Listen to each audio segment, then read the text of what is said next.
what Biden will do to your investments. That's the topic for today's episode. And without further ado, let's dive in.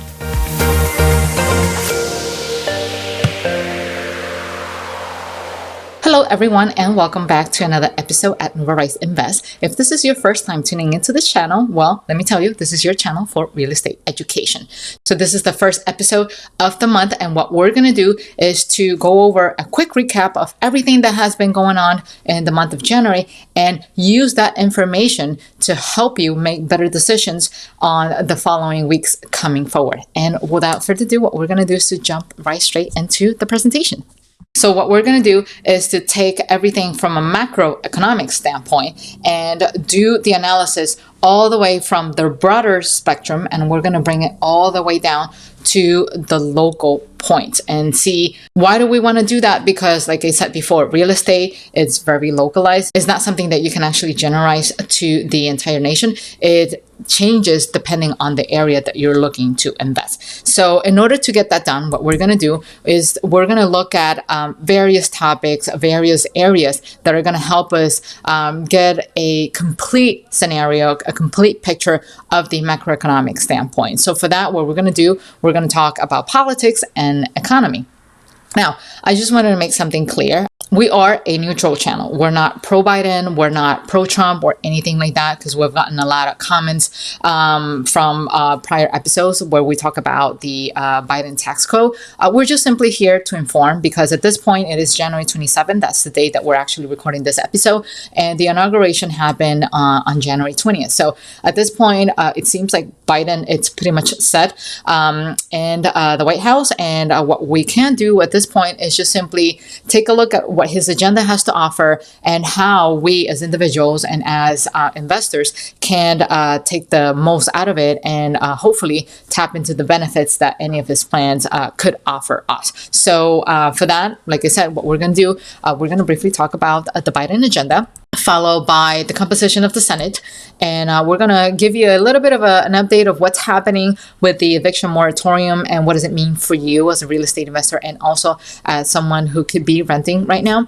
And what has the Fed prepared for us, pretty much. So what we're going to do, we are going to jump straight into the articles that I've actually gathered for you just to help you walk through everything that's going on and help you pull all the pieces together. And for that, what we're going to do, we're going to go straight into Chrome. So this is what we have, right? So there's an article, a great article actually from taxfoundation.org. If you're actually interested or curious in reading more of these articles in details, I'm going to leave all the links to them down in the description box below so you guys can check it out at your own time. But for the purpose of this episode, what we're going to do, we're just simply going to do a recap of the key important points that I want to highlight in today's video. So as you saw, President Biden outlines plan for additional coronavirus-related relief and stimulus, and this was released back in January 15. And then as we scroll down, I want you all to pay close attention to basically these points right here. So the small business grants and loans made available to the market, any state and local aid, and any rental assistance programs that he is getting ready to roll out. Well, actually, some of these have been already rolled out. Why is that important that you pay attention to the business grants and business loans? Well, it's pretty simple from the jobs creation standpoint. If there are no jobs, that means there are no people working, and if there's no people working, then there will be no money flowing in, and therefore no money to pay the rent. So if you're looking to invest in real estate through buy and hold because you're expecting to have a rental portfolio, hey, these are some of the things that you want to consider, because I'm pretty sure that what you want to do is have the ability to collect rent. So that's one. On a second point of view, we as real estate investors will also consider business owners. Why? Because, hey, managing real estate, having a real estate portfolio, providing rentals, providing housing available to the market, it is a form of business. So you as a real estate investor, as long as you've been managing your rental portfolio as if it is a business, meaning you've been filing taxes, you have your legal entity set up, and you're doing everything by the books, and you're demonstrating that you do in fact have a business and that you're running your rental portfolio as a business, you can also qualify for these type of loans, for these type of grants, so you can continue to propel or push your portfolio portfolio going forward, either just maintaining it afloat with everything that's going on, or you can simply just use that money and maybe qualify for additional money for the expansion of your real estate portfolio. Now, in terms of state and local aid, some of the things that a lot of people sometimes fail to see is that, yes, we have stimulus package and everything that is approved at the federal level, right? Biden comes in and he signs a bill and everything gets approved. But ultimately, that money is not managed entirely by the federal government. They get the funds approved, and what winds up happening is that all of these funds approved at the federal level, they wind up being distributed to the state and local level. So you have to stay on top of how they're planning to use the money at the state, at the local level, because depending on that, you may have more or less budget to work with in terms of any sort of like stimulus package that might be going on, or any financial incentive for you as a real estate investor to invest in certain areas that are more needed than others. And lastly, one thing I wanted to highlight is the rental assistance. So this has been big on the Biden administration because we are facing a lot of hurdles, so to speak, right? So a lot of people have lost their jobs. So a lot of people cannot afford to pay rent. Some families have gotten sick, but that doesn't mean that they are the only victims in the equation. Real estate investors, landlords per se, they also depend on the rental income that is coming in, because most of them have mortgages that they have to worry about as well, right? So it will be very interesting to see how this rental assistance unfolds, because ideally the expectation is that for the families that qualify for this type of rental assistance, that will help relieve the domino effect and possibly help these real estate investors either afford to continue to pay their mortgage or just simply maintain their portfolio afloat. Otherwise, we'll be seeing a massive number of foreclosures coming in, and therefore it will impact us in a negative way. Now, moving along, another point to consider is what's happening in the Senate, right? So as you see in this article, Democrats, they take a Senate majority, sealing control of the White House and the Congress. So for those who are not truly into politics, and perhaps you need a little bit of help drawing that correlation, so what that means is that if Biden, let's say, for example, has some items in his agenda that he is trying to get approved, the anticipation is that it will be, quote unquote, easier for him to have those items approved because the majority of the Senate is part of the Democratic Party, right? So I'm going to leave the article here. So for those who are actually interested in going through them, feel free to read them. I'm going to leave the link down below on the description box. Now, moving along, we are talking about the eviction moratorium, right? So it's one of the items that I actually highlighted, and that will change depending on the state that you live in. So I remember back a couple of months ago, I talked about the best time to invest. And there was one episode in particular where I mentioned that now is not the right time to invest and that you should potentially wait all the way until perhaps March or June. And it has to do a lot mainly with the eviction moratorium. So for those who have been following the moratorium, you know, it was originally set to expire at the end of December 31, and then it got an extension till the end of January. And now we're seeing that we got a new extension all the way out until March 31st, right? But that's not standard across the board, because if you take a look at this article from California, it's saying that the eviction moratorium has been expanded all the way to June of this year. So what does that mean? It simply means the following, right? So, I mean, from a health standpoint, we know that the goal of the government is to try to contain the virus as much as possible, because if you start evicting all of these families out in the street, you'll increase a higher likelihood of people getting infected. And now that we have a newer version of the COVID, that it's more deadly, we definitely don't want to, you know, create another scenario where it could become a recipe for disaster. So what the government is trying to do here is that they are just simply trying to prevent those people from becoming homeless and sort of like containing it, because if they don't have to leave their houses, then that means you reduce the likelihood of these families getting sick. So what does it mean for you as a real estate investor? It means you cannot collect rent, right? Because let's say for whatever circumstances, the family just literally just lost their jobs, or they just maybe cannot work because they got sick, or maybe, let's just face it, some people are just plain irresponsible, and they're trying to take advantage of the situation. I mean, this is not the first time I'm hearing it. We've heard both sides of the equation. It's really unfortunate what's happening, but for those tenants who truly cannot afford to pay rent, this is actually great news for them. But for those people who are trying to take advantage of the system, that's also great news for them, but definitely not so good news for the real estate investor. And that could lead to potentially a massive wave of foreclosures coming up, because at the end of the day, these real estate investors, they also have mortgage responsibility. They have mortgages to pay. They need to be able to collect rent, have a positive cash flow, so they can continue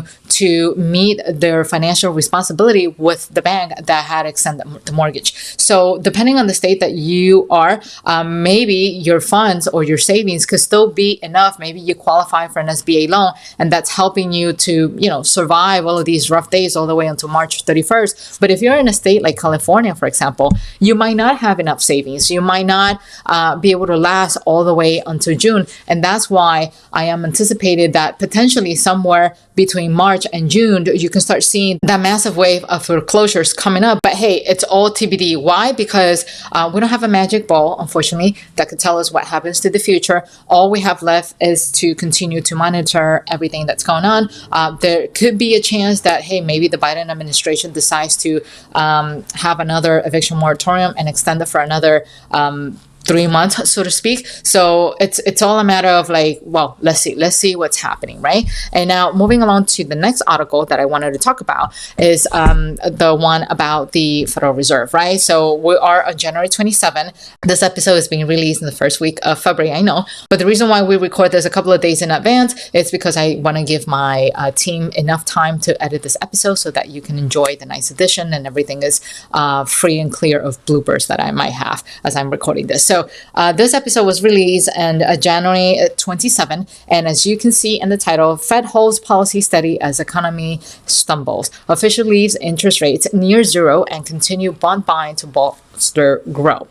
So what does it mean for you? Well, if you're looking to buy right now and you want to take advantage of cheap money readily available in the market, well, now this is the perfect time for you to go ahead and do that, because the rates are low, so you definitely can take advantage of that. And as we're recording this episode on January 27, we have breaking news. Apple had its most profitable quarter ever, fueled by a rise in higher-end iPhone sales and a surge in demand for laptops and tablets. We're actually going to get to that topic in just a minute. So that's very nice to hear. But yeah, back to the Fed. The Fed is holding interest near zero.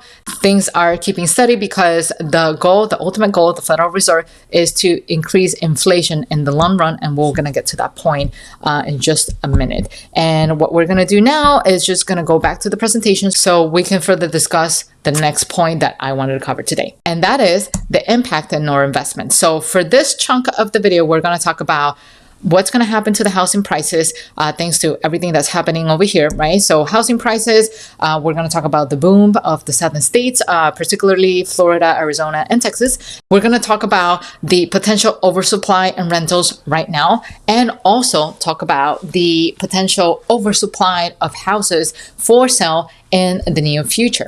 And at the same time, we're briefly going to talk about the increased demand in precious metals investment, particularly in silver. And that pretty much sums up what's going to happen to our investments. And to corroborate that, we're going to go back to all the articles that I've collected so far and share that with everybody. And now we're going to move on to this particular article right here. So it is no surprise, right, that we are in that era in the market and where the existing home sales prices are actually reaching its historical high level for the past 14 years. And this is something that it's no surprise, although you do have to keep in mind that this is something that's happening, let's say, at the very localized level. Some of you might be experiencing the houses basically just flying away, so to speak, right? The minute they hit the market, they go away because everybody is trying to just simply shuffle their money around. So people, let's say, for example, that originally had their money invested in states like New York or California, now they're moving all of their money down to states like Florida, like Texas, not just because it's cheaper, but also because most people are actually moving down there now that they have the flexibility to pretty much work from anywhere in the world. Why do you have to stay confined to a tiny little apartment in New York City or in LA or in San Francisco, where you can actually just work from home in a much bigger place and with much more affordable housing? So that's what we're seeing happen in southern states like those. And in states like, let's say, for example, California and New York, a lot of people are basically just trying to hold off to what they have and not put anything up in the market for sale. And the very few that happens to be in the market for sale, they either don't get sold or they're outbid. So there's not enough supplies in the market, but the circumstances vary. There's none in New York or in California just because prices are dropping and they don't see the point of like trying to sell and at a loss, so to speak, versus, southern states like Florida, Arizona, where people just, want to sell for the heck of selling just because they know they can make money off of it. And for those who are actually looking to try to get housing at a much affordable rate, it becomes almost nearly impossible for them to buy, just simply because they get outbid by people who have the money available and they're buying with their emotions and they don't care about the premium that they have to pay as long as they get their hands on that property. And they're not the only one trying to make things happen, right? So we have people like Elon Musk. According to this article, he just moved to Texas, and there's a lot of talks about people wondering whether Tesla will be next. So you can see somewhere in here, the odds are, according to this article, that Tesla will most likely be moved to Austin, Texas. So that just goes to say that real estate is very localized. So a lot of you might be wondering, well, what exactly does that mean, having a oversupply of rentals or perhaps an oversupply of sales, right? So once again, let's just take a step back. And I briefly talked about, people in the northern state, people who actually have the capital, who have invested in cities like Los Angeles, San Francisco, or maybe New York. Now they're moving their money all the way down south, right? And we are facing the scenario in where pretty much everybody became a real estate investor. We're talking about the mothers and the cousins and the uncles and the aunties, the fathers, brothers and sisters.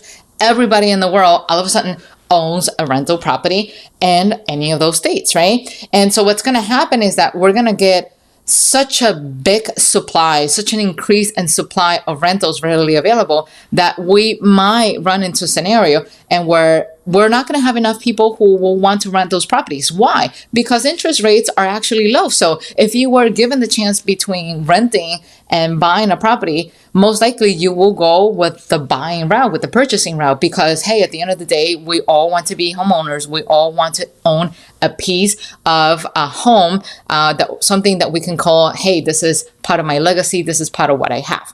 So what will most likely wind up happening is that we're going to have all of these properties available for rent sitting in the market, and it will only be a matter of time before people either start lowering the rent so that they can attract the next tenant, or that people will start giving out concessions. So let's say, for example, if the market rent of a property located somewhere in Florida or Arizona or Texas, it's renting at, I don't know, let's say $1,500. And due to that oversupplies, we will soon start seeing the rent dropping to $1,400. Maybe the neighbor is going to drop it to $1,350. Then the next person is going to drop it to $1,300 just because they're trying to get that property rented as soon as possible. Or that you can start seeing concessions. So let's say, for example, hey, I will rent for you at $1,500 per rent, and I'm going to give you 12 months plus 1 month free, right? Or I will give you a full year contract with cable and water included in it. That depends on the states, right? But what I'm trying to say is that the competition is going to get so fierce if we're all of a sudden getting a boom of rental housing available in the market and not enough people to actually fill those in. So that's one.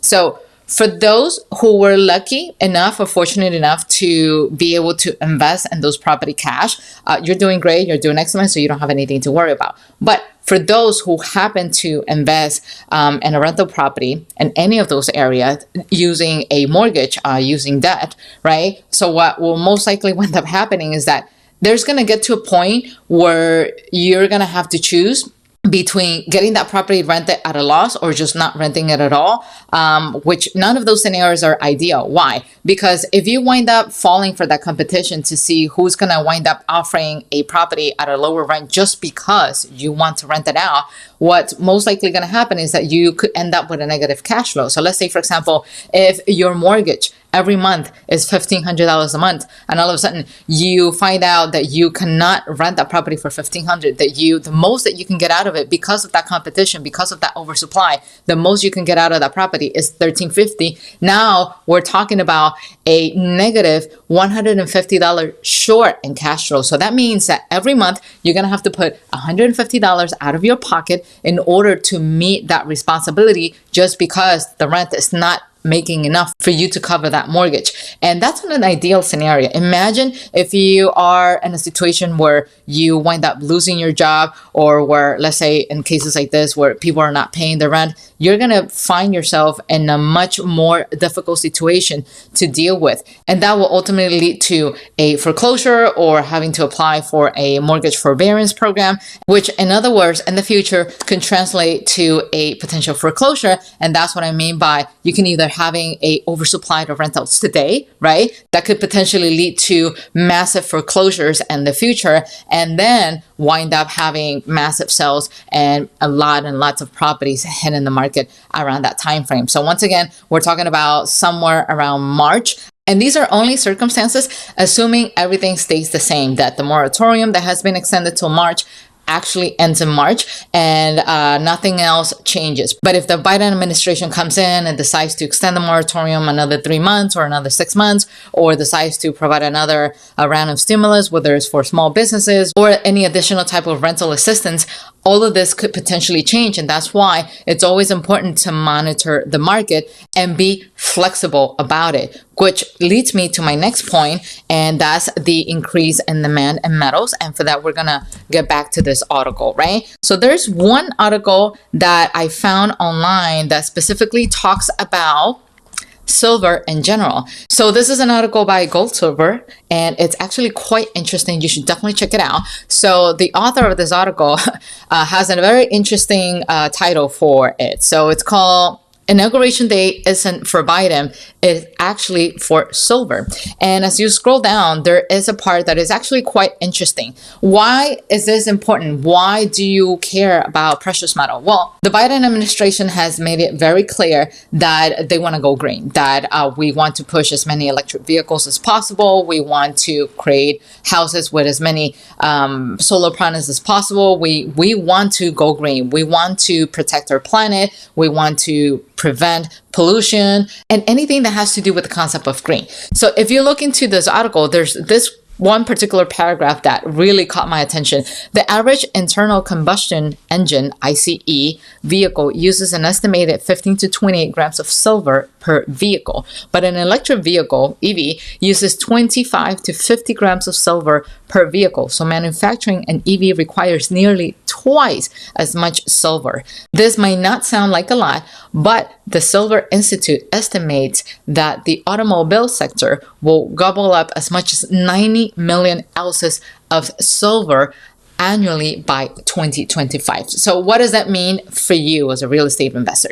Well, just like everything, if there's a lot of demand for it and not enough supply, what do you think is going to happen to the price? It's going to skyrocket. It's going to go up. That's why gold is so expensive, because there's only a limited supply of gold in the market. If you look at the gold chart, the price of 1 ounce of gold is $1,837 today at January 27. But if you look at the price of silver, it's rarely accessible for any investor. 1 ounce costs only $25, and it's a great way to park your money and protect that money against inflation if you are in a position that you cannot invest in the real estate market yet, just because prices are skyrocketing and they're about to reach the moon, and you don't feel like you just want to leave your money sitting in a bank account, right? So this article, it's very, very interesting because it's tying everything back to Biden's plan and how you can actually take advantage of those changes and use it to your benefit, so you can protect your money against inflation and against all of the changes that are actually going on right now. And after I recorded the video, I just realized I forgot to ask that you give this video thumbs up if you're enjoying this content, because when you give it a thumbs up, it's going to help us as a channel grow and make this information really available for other people like you who are looking to educate themselves in this topic. And if you happen to know of a family member, of a good friend of yours who is also looking to learn about this type of information, feel free to share the love and just send this video their way so they can also educate themselves, and you can all share the love and share the knowledge and enjoy your investments together.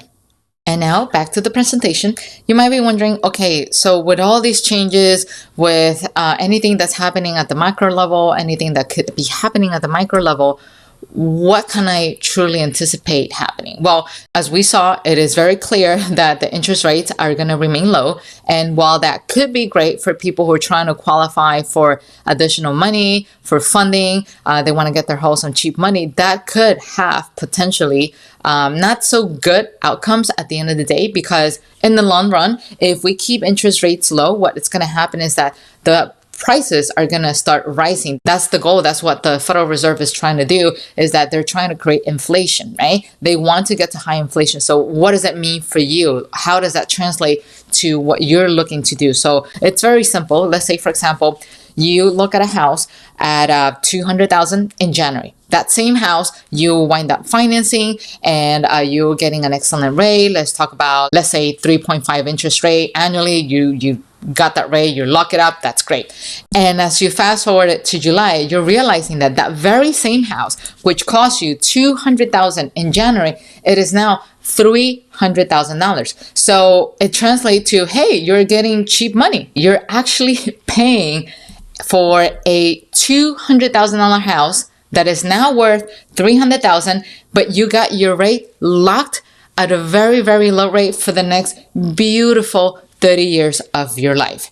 And that, ladies and gentlemen, is what this entire picture winds up looking at the macro level and at the micro level. Now, you might be wondering, okay, all of this is great. I get an idea of what's going on. Now I'm able to draw that connection with the Biden administration. How does that impact my economy and all that stuff? But still, at the end of the day, what can I do? Well, what you want to do will be entirely up to you, because we are all adults, and that's why we have channels like this, so we can help you stay informed and keep you up to date with everything that's going on. So in reality, I cannot tell you what to do. But if you want my opinion about what I will do, how I will approach this, well, I will basically just do the following.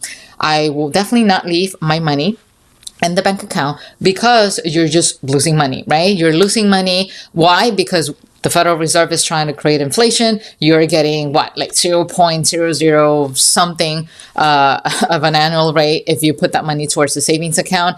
And now, thanks to inflation, things are going to be more expensive than ever. Your cost of life is actually on the rise. Why would you want to put your money in the bank account? So me personally, what I will do is to take whatever amount of money left that I have and invest it in the real estate market if possible. But I know some of you might say, but it is impossible. Everything is flying. Prices are off the roof. The minute a house hits the market, I cannot even get my hands on it because I get outbid. I get that. I get all of that. But buying an actual property is not the only way to invest in real estate. There are multiple ways to invest in real estate, and one of them is through REITs or platforms like Fundrise. If you don't like that, you can also invest in precious metals such as silver, or you can just simply invest in the stock market. With that, I'm not saying, hey, I'm going to go ahead and park my money and leave it there forever. No. What I'm actually doing is parking my money on another type of asset so it can continue to grow while I wait for that right moment to invest in the real estate market. I'm not putting my money in my savings account because I'm losing money at the end of the day. I'd rather leave it somewhere else so that it can continue to accumulate interest, so it can continue to grow in value, so that when I find that right moment, that perfect moment to invest, then that's when I'm going to liquidate whatever investment I have and take that money and invest in the real estate market. But of course, I need to give you a very friendly reminder that before you even think about investing in any of these platforms, whether it's Fundrise, whether it's in any precious metals or the stock market, that you have to do it in an educated way. You can't just go in blindly, just like we're seeing somewhere in the news, people talking about, let's say somewhere here, because I saw that and I thought this was outrageous. People just simply going in and and just buying GameStop or AMC stocks or other hot stocks just because someone is just talking about it. No, like those stocks are actually not worth that money. So do not fall into the trap. Do not just, follow the masses. You need to educate yourself and do this the right way. And for those who are actually looking to learn a little bit about REITs or Fundrise, there is a video that I actually released I will say a couple of years ago, and it's right here on the YouTube channel. But don't worry, I'm going to make sure that that link to this particular video, it's jotted somewhere down below in the description box, so you can actually start investing. And you can even do it with $25. It's just as simple as that. You don't need have a big, large chunks of money. You don't have to feel that you're being left out in order to participate in any type of investments, regardless of what's going on. There's always a good time to invest. You just have to figure out where is your entry point so you can go in, make your money work for you, and make it do wonders for you. And before I forget, let's just go back to the presentation. I know a lot of you are talking about Bitcoins. There's been a lot of noise about Bitcoin. I personally don't want to get into the whole topic of Bitcoin because I haven't fully mastered that. I invested in Bitcoin a couple of years ago. I did not do well on it. I don't think I have the stomach to basically ride the volatility, the ups and downs. And I also don't have the time to keep monitoring everything that's happening to it. So because I haven't mastered that, I don't feel comfortable talking about it in the channel. But what I am comfortable talking about, it's real estate. And that's why you're here, to learn more about that. And any alternative method that I have tried that have worked for me, you're already seeing it right here on the screen. So that's pretty much all I have for you today. Hopefully everything that I shared with you today can help you make an informed decision in your investments so that you can continue to work towards a better future. Everybody take care. And until then, I will see you guys next time. Bye-bye.